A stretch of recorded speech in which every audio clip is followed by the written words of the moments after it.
Assalamualaikum warahmatullahi wabarakatuh. Bergerak, bergerak, menggerakkan. Salam dan bahagia. Izinkan saya Waracayan dari SPDGR Calon Guru Penggerak Angkatan 9 SMK Negeri 1 Alian Kabupaten Kebumen untuk memaparkan unggah tugas eksplorasi konsep modul 2.1. Selamat menyaksikan.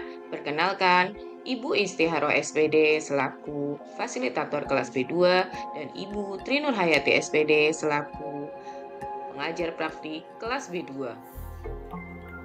Berikut merupakan kesimpulan tentang pembelajaran berdiferensiasi menggunakan diagram Fourier. Pertama, definisi, kedua, ciri-ciri atau karakter, ketiga, contoh atau example, keempat, bukan contoh atau non-example. Definisi, pembelajaran berdiferensiasi adalah serangkaian keputusan masuk akal, common sense yang dibuat oleh guru yang berorientasi kepada kebutuhan murid.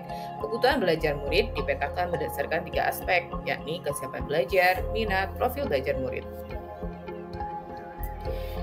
Kedua, ciri-ciri atau karakter.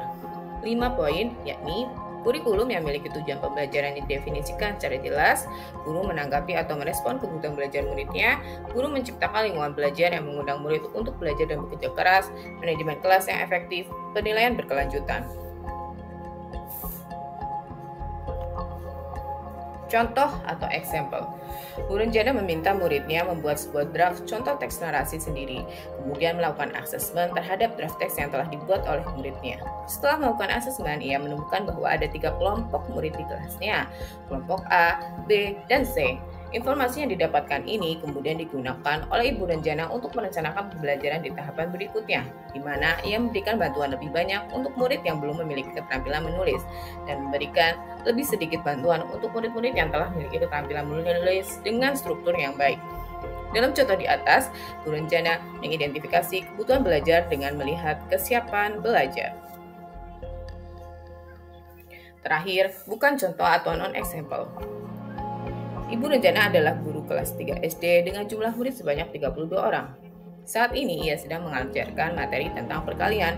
Saat diberikan tugas menyelesaikan soal perkalian, di antara 32 murid di kelasnya, melihat ada 3 murid yang selesai lebih dahulu.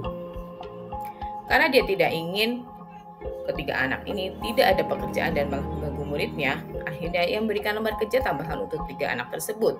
Jadi jika anak lain mengerjakan 15 soal, maka 3 anak tersebut mengerjakan 25 soal perkalian. Keputusan Ibu Renjana memberikan soal yang sama kepada ketiga murid yang selesai lebih dahulu tidak dapat disebut sebagai pembelajaran berdiferensiasi. Cukup sekian dan terima kasih. Kurang lebihnya mohon maaf. Wabillahi taufiq wal hidayah. Wassalamualaikum warahmatullahi wabarakatuh. Bergerak, bergerak, menggerakkan. Salam dan bahagia.